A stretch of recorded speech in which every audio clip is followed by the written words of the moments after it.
Okay, then. Well, welcome everybody. I am very excited. If you haven't had a chance to meet me yet, I am Tara Smith, the Director of the Department of Enterprise Services. I'm sure I'm not the only one excited to see this particular group reconvening because that means that the project has reached a really important milestone. And the work ahead of us largely lies with you. No pressure. But there is a lot of work to do as we talk about our next steps. I know the team has a lot to share with you today, so I won't belabor an introduction and welcome. I'll turn it over now to our project manager, Carrie Martin. It's the esteemed Carrie Martin. Thank you, Tara. Oh, and welcome everyone. I'd like to start out by welcoming a couple new members to our group, to the executive work group, Council Member Althauser from the City of Tumwater and Commissioner Downing with Port of Olympia. Thank you. Hi. Hi there. And I'd also like to welcome Thurston County Commissioner Mejia sitting in today for Commissioner Menser. So welcome everyone. Just to take a quick look at our agenda, we will be doing updates on the final EIS progress, talking about next steps in order to confirm long-term funding and governance, and then we'll talk a little bit about a schedule update. With regard to the public comment, we do always maintain a public comment opportunity in these meetings. And so just a brief note about that. We will move into the public comment period at around 2:45. Please remember, for members of the public who are listening, please focus your comments on today's agenda items. Comments will be limited to no more than 90 seconds per person. And we will have a timer on screen so that you can keep track of the time that's remaining. We do need to end promptly at 3 p.m. So if there are more speakers than there is time, we may need to reduce the time limit and or request that additional comments be submitted via email. Later in the meeting, we'll ask you to raise your virtual hand to indicate that you would like an opportunity to provide a verbal public comment. Just a note, this meeting is being recorded and then will be available to the project website, consistent with how we've run the executive work group meetings. So I think with that, we're ready to get started. So I'll pass this off to Tessa. Thank you, Carrie. Thank you all for being with us here today. We're excited to see you and to go through the content that we have on the slide. I will take the first three. So what we'd like to report out here is that between November and January, so really in the time since we have met with you last, we can say that the EIS project team has reviewed every single comment on the draft EIS. More than 850 comment letters were submitted, and when we break that down into individual comments, that's about 2,000 unique comments. Those have all been reviewed and characterized. And the EIS project team will be working over the coming months to update the technical analyses as needed in response to those comments that we received on the draft EIS. And we have on the screen the primary focus areas of the work as a result of the comments on the draft EIS. And before I go through these, I think it's important to say, and it's our note at the top, that this is really a summary of the primary focus areas. And of course, this is subject to change, but we would like to report out what we can. And so you'll see that for water quality, we will evaluate the alternatives against water quality standards and TMDL allocations. That's being done in request and in coordination with the Department of Ecology. We have understood the request to examine opportunities to avoid a long-term closure of Fifth Avenue. And so we are working actively to do that. We received comments from a number of stakeholders requesting that we evaluate and cost out the potential for in-water disposal of dredged material under the managed lake alternative. We will be doing that. We also have a number of coordination items with WDFW specific to requests that they made in relation to potential impacts to bats under the estuary alternative, and then also in response to stakeholder submitted studies relative to salmonid use of the study area. So we'll be in coordination around that. We're reviewing those studies closely. We will be documenting and describing in additional detail potential impacts to navigation if funding lapses for maintenance dredging. We'll be incorporating determinations of eligibility that we received from the Department of Archaeology and Historic Preservation. We'll get that content into the final EIS and also supplementing tribal history.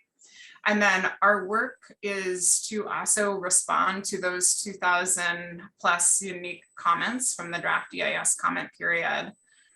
And then as part of all of this, we will continue to engage with our coordinating agencies to confirm key assumptions that were included in the draft EIS. And I'll go over a couple of those on the next slide.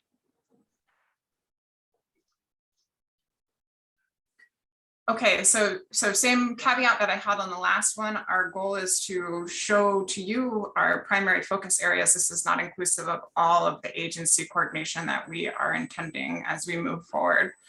What we do want to report out is that we have meeting plans with, or intend to engage very soon here, the U.S. Army Corps of Engineers and the Port of Olympia relative to the timing of remedial actions in Bud Inlet.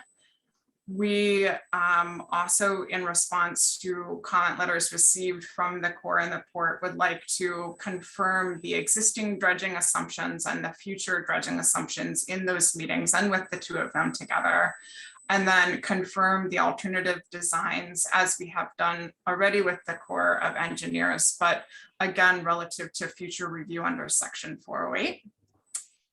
We will and have already begun to engage the City of Olympia relative to our work on the Fifth Ave bridge closure, that I just described. Similarly, the work with ecology that I just described, and then you see here to the coordination with WDFW in those ways that I just described. And on the next slide, we would also like to say that in addition to the final EIS and our update of the technical analyses, our agency-specific coordination, we also have a meeting scheduled with the Funding and Governance Work Group in late March, and our intention is to begin a series of meetings beginning in March, and with the goal of identifying a proposed or confirming a proposed funding and governance approach for the final EIS. And this coordination, of course, is to address a top theme from the draft EIS and to a top theme from the draft EIS comment, that we must confirm the funding and governance approach for long-term maintenance.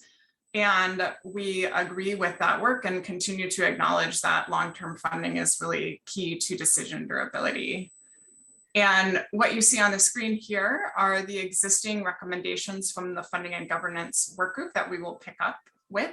To briefly restate those, the Funding and Governance Work Group had recommended that construction funding would be the responsibility of the state, that long-term funding would, under an estuary alternative, could be shared under a managed lake, given consistency with status quo, should be the responsibility of the state, and the recommendation from the Funding and Governance Work Group relative to long-term funding of the hybrid is unknown. Tessa, can I ask a question? Sure. About this as someone just coming on, and this is my first meeting in this role. Who is on the funding work group? Is that the same as this group? I guess asking, am I on that? Am I part of this group? I'm just catching up to speed, so I'll probably have a number of very basic questions as I try to get up to speed, so I apologize in advance. Thank you for asking. Great question. The representation on the funding and governance work group are the same entities of the executive work group, just the city managers and those representatives closer to financial and funding and governance. So Tumwater is represented on funding and governance. So it's more of like a technical team. So our staff is on there. So John Doan is our representative there. Okay, got it. Exactly. Thank you. Yep, no problem. Okay, so we paused though with the funding and governance work group after these recommendations had been developed, and they committed to reconvening and confirming the approach for long-term funding and governance after a preferred alternative had been identified. And so I would like to pass off to my colleague Carmen Martin to talk more about the process for identifying a preferred alternative. Great, thanks, Tessa. This slide here was shared during our November meeting, and we want to review a few key points today. As background, SEPA gives the lead agency wide discretion with regard to when and how to identify an agency's preferred alternative. By identifying a preferred alternative, the public and agency and tribe stakeholders are made aware of which alternative the lead agency, in this case, Enterprise Services, feels is best or appears most likely to be implemented. And while SEPA allows for discretion on the identification of the preferred alternative, it was important for this project and for this EIS that the process for identifying the preferred alternative be transparent and based on informed decision-making. During our executive work group meeting in November, we shared this list of components of informed decision-making, which I'll go over briefly again here. The first of these components, the main body of technical work, is largely complete with the draft EIS that was published last summer.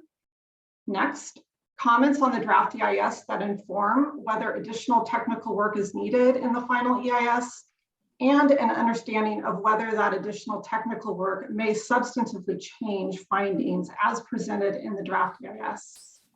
The team has reviewed the comments submitted on the draft EIS in close detail and have a good understanding of the focus for the final EIS and what analyses may change.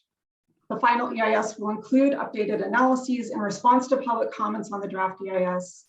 And although some findings may be revised, Enterprise Services has concluded that these changes are unlikely to be significant enough across the range of technical analyses to change their preferred alternative.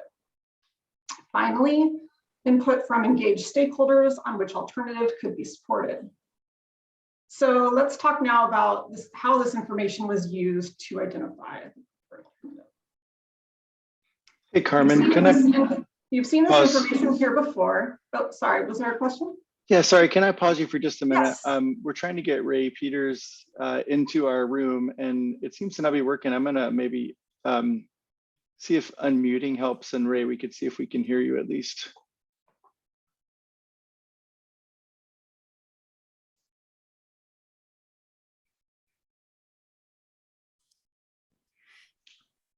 No luck. Carrie Ann, I know you're trying to connect with him. We're a little stuck on this, and I'm not sure if he can hear us either. I just emailed him his individual link again to see if that might work. Okay. Let's try that. Thank you. Okay.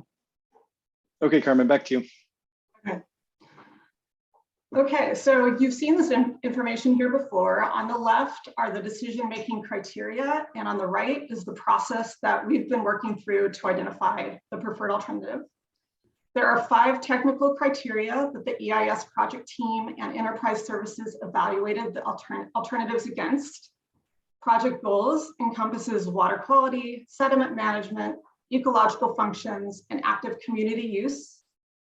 Environmental disciplines includes the disciplines for which significant impacts or benefits were identified in the draft EIS and that were not already captured by project goals. And examples here include such disciplines as cultural resources and transportation. Construction criteria considered the scale and duration of work, in-water impacts, and the duration and impacts of the Fifth Avenue bridge closure. Environmental sustainability focuses on the level of active management required to achieve project goals and also encompasses resiliency to climate change. Economic sustainability includes initial construction costs, the potential for diversified funding for construction and or maintenance. So for example, funding from non-state sources, maintenance dredging costs and impacts to downstream commercial activity if long-term funding lapses. Now, Ray will speak more to the sixth criteria, which we asked our engaged stakeholders to weigh in on. Thanks, Carmen. Before I fly through another slide, are there any questions about this slide or the previous ones?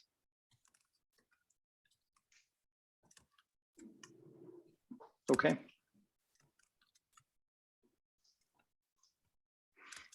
So back in December, we requested input from each executive work group member entity as well as the CSB with regard to decision durability. And we really appreciate the time that you all took, the careful attention you made to that process. And we also appreciate and recognize the coordination that you led with representatives of funding and governance and technical work groups. So that feedback was comprehensive. And as you may remember, we asked the executive work group and the CSB to respond to an identical set of questions. Everyone's form looked a lot like what you see on the screen here, although the CSB used an online form instead of a PDF, if you will.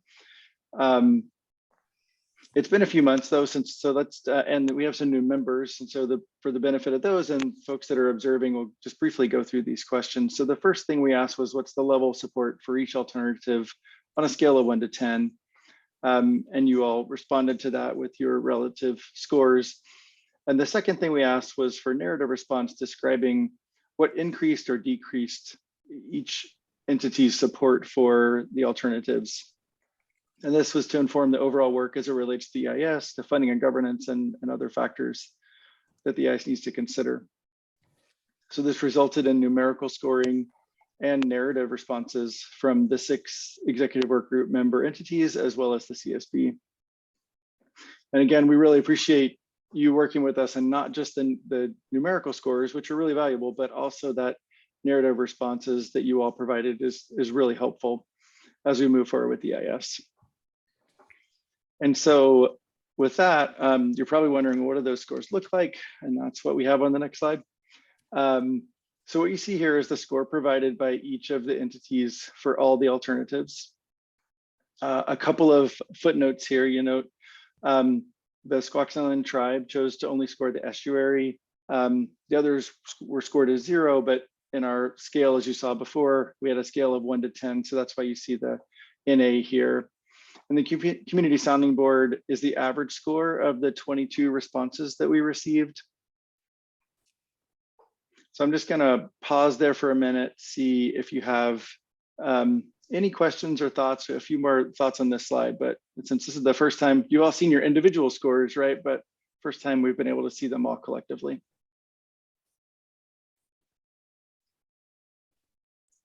Ray, I see a hand raised here from Commissioner Mejia. Thank you, Tessa. Yes, thank you. So with Thurston County, I know me and Commissioner Messer talked about our scoring at our previous yesterday's meeting, actually. And there was absolutely no coordination for us when we all scored our basically our respective districts individually. So the average that's shown here, it's the average of the 3 commissioners, and it does not represent what each individual commissioner feels or their exclusive perspective on that scoring. So I just wanted to relay that out. Yes, thank you.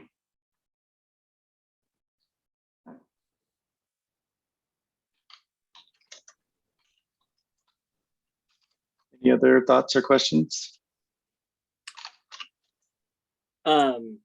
This is Councilmember Althauser. Is this where we're supposed to say sort of what we were thinking and why we landed on these scores that was kind of discussed in the written agenda? Or are we doing that later? You're welcome to talk about that, but we have all of that documented in your responses. Okay. Well, I'll just be really brief. I think the reason why, and I participated with the former mayor Pete Kmet, and our current mayor Debbie Sullivan as well. We all kind of collaborated on this. And I think the reason why our score was a 9 instead of a 10 was just to reflect some of those areas that we noted for improvement within our feedback about the EIS.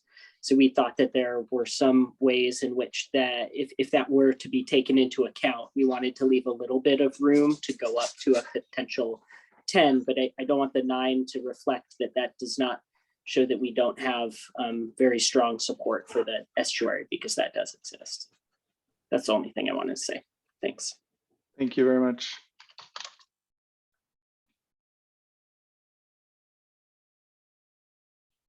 Other thoughts or questions?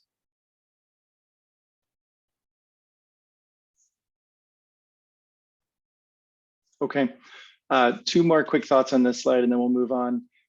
You were able to share this information today because it is relative to this criteria. The information that we received relative to decision durability is final information, whereas the alternatives evaluation against technical criteria will continue throughout development of the final EIS. So that's why you see these final scores.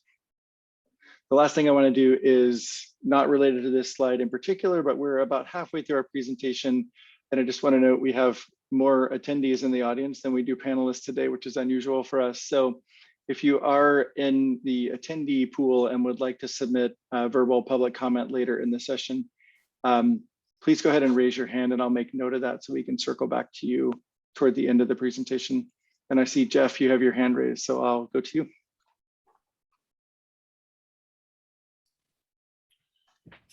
Thank you. As you noted, Squaxin Island Tribe did not want to enter a numerical value for any of the other options besides the estuary. However, I would just point out that nonetheless, the tribe is a participant in the process, and mathematically, you did not include the tribe as a divisor in the totals that you added up, which was the whole point that I originally stated, that we would be entering 0.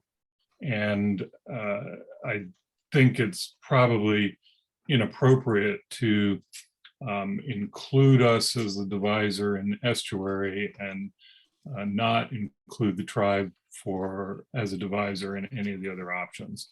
So just pointing out mathematical abnormality in the way you've done things.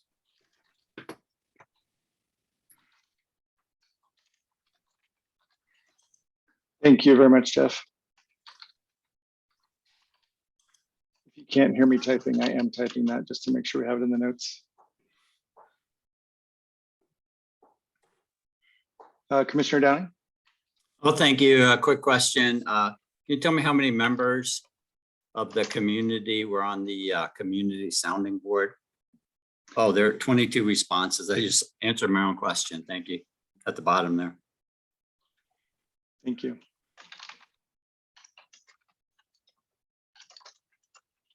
All right, anyone else before we move on? And I see we have a couple of hands in our reservers or attendees today, and I'm making note of those, and we will certainly get to you here in just a few minutes.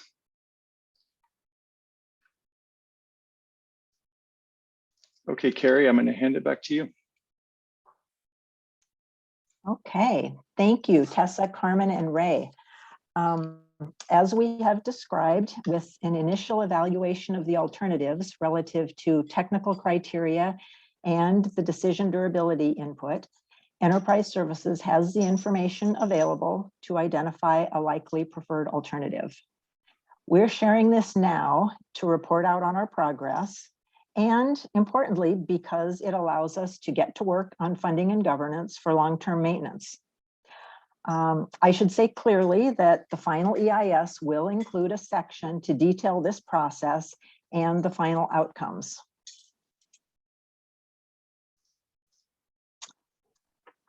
Okay, so you've heard the team use the term likely preferred alternative a few times. So let's talk about what that means. The likely preferred alternative is based on the information available today, which generally represents the probable impacts and benefits of the alternatives as we described earlier. We're tracking that some information used to evaluate the alternatives may change as the technical analysis work continues. However, while some findings may be revised, the cumulative result of the possible changes is unlikely to be significant enough to alter the likely preferred alternative. Providing an update with the likely preferred alternative now is necessary to allow funding and governance work to continue. And as we all acknowledge, this work is so important. The likely preferred alternative is not a final decision, and designation of a preferred alternative prior to issuance of the final EIS in no way restricts final decisions. The alternatives will be reevaluated based on new information and analysis prepared for the final EIS. However, it is expected that the likely preferred alternative identified today will be confirmed as the preferred alternative in the final EIS. The final preferred alternative will be included in the final EIS. So, all information evaluated as part of this robust decision-making process leads us to identify the estuary alternative as the likely preferred alternative. While we announce this, we must continue to say that our work is not done. We have significant work ahead to deliver the final EIS with a preferred alternative and a funding and governance approach.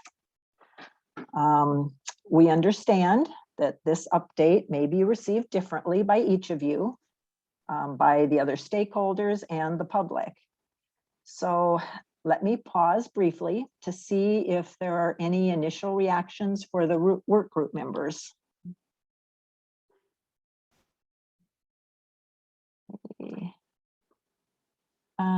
Commissioner Downing, did you have another comment or is your hand still up? Oh, you're on mute.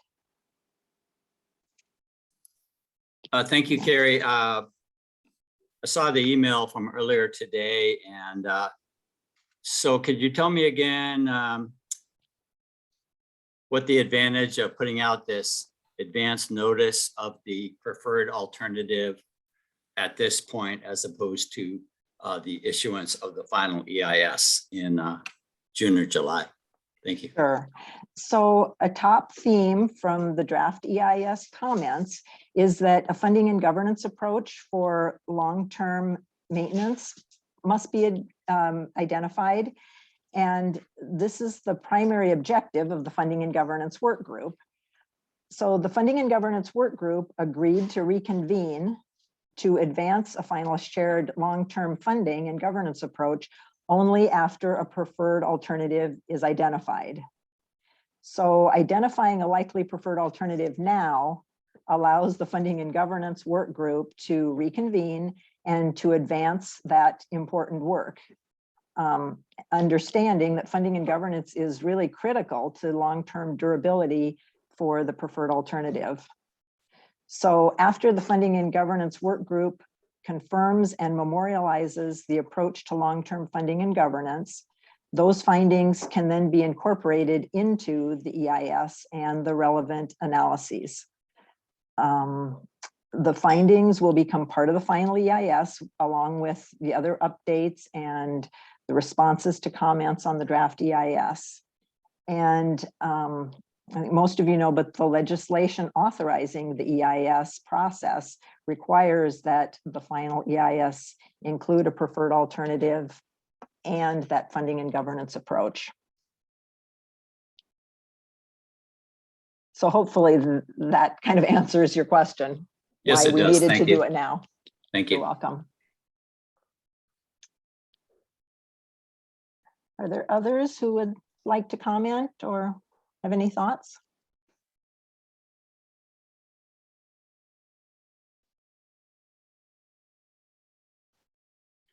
Carrie, I see Jeff has his Jeff. hand up. Yeah, great, Jeff. Sure, I just want to elaborate on the point you make about finding a pathway to move forward on funding strategies. As you know, the tribe has indicated a longstanding commitment to working on federal funding sources for this. And I want to note that there is significant funding authorized by Congress in the infrastructure bill that will go to projects related to the removal of fish passage barriers, meaning dams and culverts. And those agencies involved in that are formulating the mechanism for distribution of those monies as we speak. And I think it's critically important that we do move forward with an alternative for funding that can actually present a project to those funding sources, not sometime in the future, but actually now. Thank you, Jeff.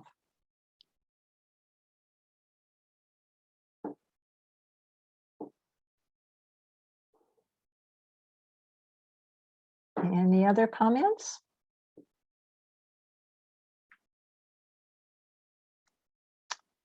Okay. Seeing none. Jeff. Yeah, I just wanted to ask if you would send this slide deck to us after this is done. Yes, it will be posted on our website. Okay, thank you.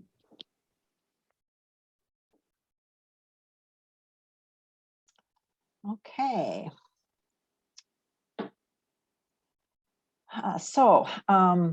That kind of gets us to next steps.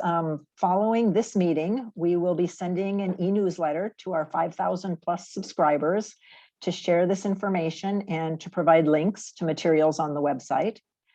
Tomorrow, we will be briefing the State Capitol Committee. And then we will be turning our attention to the critically important topic of funding and governance, with our first meeting of up to 6 scheduled for late March. We understand that funding and governance is critical to the long-term durability of the preferred alternative. So as noted earlier, our goal for that work is to develop a memorandum of agreement or similar to confirm and memorialize the funding and governance approach for the preferred alternative.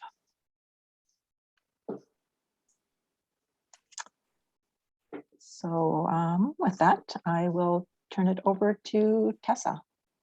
Okay, this is the last slide in our deck before we open up public comment. So you have seen most of this. This is a recap really of the work that we had ahead of us before delivering the final EIS in the fall of this year. And so we are coordinating with regulatory agencies, working with the funding and governance work group, preparing responses to those 2,000 comments on the draft EIS, completing our technical analyses and revising the discipline report, and then packaging that all up with revisions to the final EIS. And so in fall of this year, we will have confirmed the final EIS, confirmed the preferred alternative in the final EIS. We'll have a comment response summary as an attachment to that document, and we will be delivering that as the completion of this phase in the project. Our expectation is that at that time, we will have a meeting with each of the work groups, similar to what we did at the draft EIS, to review the key findings from the final EIS. And we anticipate that will be a primary next step with those work groups. Thank you for listening. I think at this point, I pass it back to Ray, and Ray will, before we end, oh, Rich, do you? Yeah, thanks, Tessa. This actually might be a question for Carrie or Ann. First off, thanks for the presentation today. I think I saw on an earlier slide that you intend to have legislators participating in the funding and governance work group upcoming. So I was just wondering if you could elaborate a little further on that. I may have misunderstood it. Sure, and I can jump on that. We had some initial conversations with our capital budget writers who are ultimately the ones that are going to be funding this and have funded the EIS. And they showed interest in actually being a part of that funding and governance moving forward once we had a preferred alternative. So at this stage, we're thinking about having some participation in those work groups. As Carrie mentioned, there should be about 6 of them that we would have before we finalize the final and submit that to the legislature. And I think it's important because they're ultimately writing the check for whatever we decide. To have some say in it is going to be really important. Yeah. And I just might add too that the legislature did allocate some additional funding to what Jeff said earlier to help us with a funding strategy moving forward, regardless of whatever the alternative was. We did have money included in the budget to get started on those, trying to capitalize on some of those dollars early. So, but good question, Rich. Thanks, Ann. That's helpful. Appreciate it.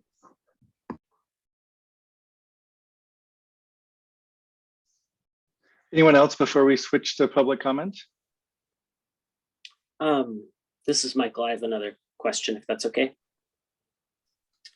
So is the ask for this, is that being contemplated for the 2023 session, or is there going to be more time built in between when this is finalized in the fall into next year to where we're looking at 2024?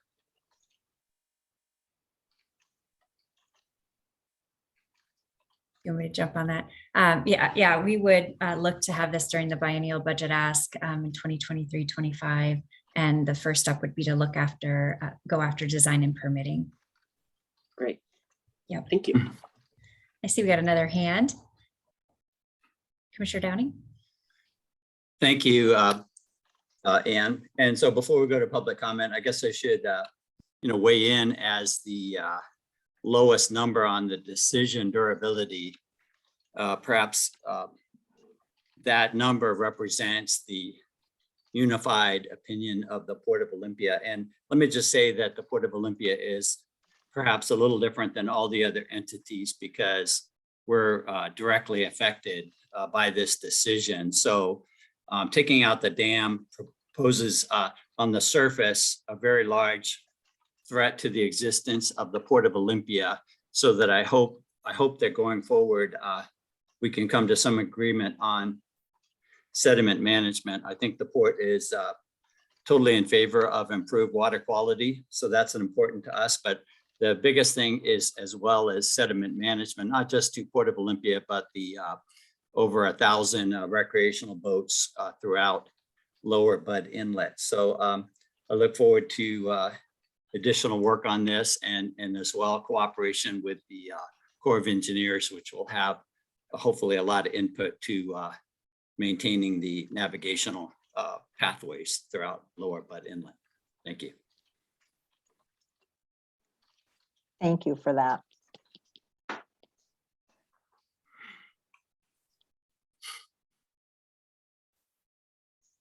Okay. Thanks, everyone. So I see 2 hands, Steve Shanewise, Sue Patnud. I will get to you in that order only because that's the order it's showing up on my screen. If anyone else in the audience would like to submit a verbal public comment, please use one of the options as you see them on the screen. It may vary depending on how you logged into Zoom, but either there's a raise hand button or under reactions, you'll see the raise hand option. If you're on a mobile device, it's in the toolbar that should be at the bottom of your screen. And I will put a timer up on the screen just to help us manage the time, although I think we're going to be okay unless a number of additional people raise their hands. So Steve, give me just a second. I will ask you to unmute.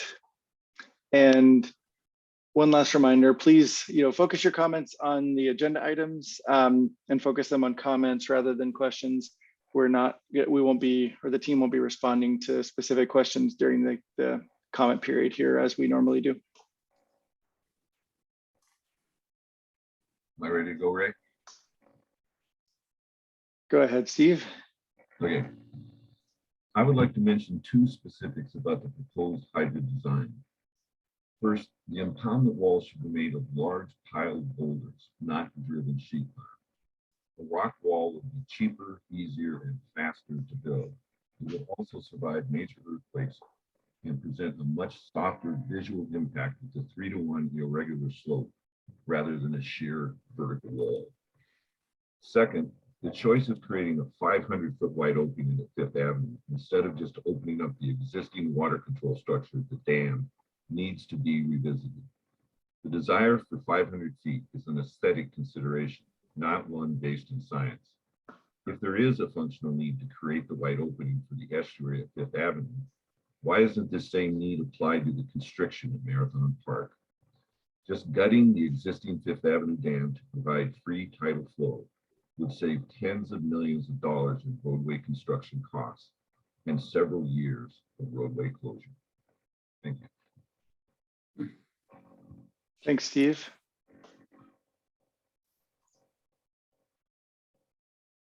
Sue, you should get a notice there. Okay. You got it. Thank you. Okay, so thanks a lot for today. Appreciate it. Good presentation. I do have one statement to make. In the funding, who pays for it slide, you mentioned that the estuary would be shared, the lake would be state, and you didn't know about the hybrid. And I'm assuming this will all be ferreted out during the final EIS process.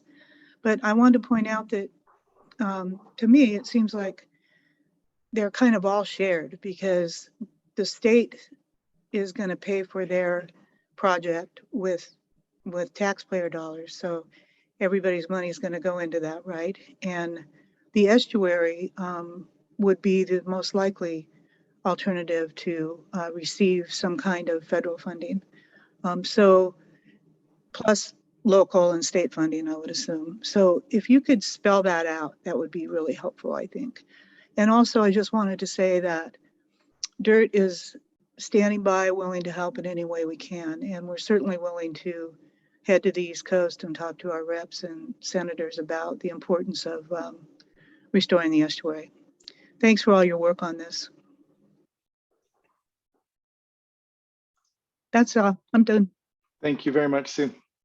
I've got a quick question for Sue. Sue, would you, I think you used an acronym in there. What is the group that you're talking about, please?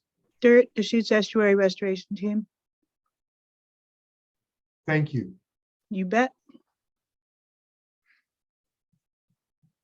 Okay. One more call for anyone else that'd like to submit a comment.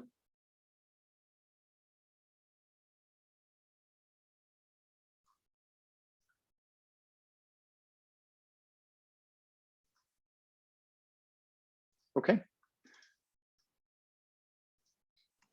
I think we're at the end here, Carrie.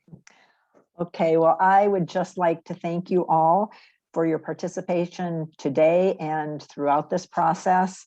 Please don't hesitate to reach out to me if you have any questions.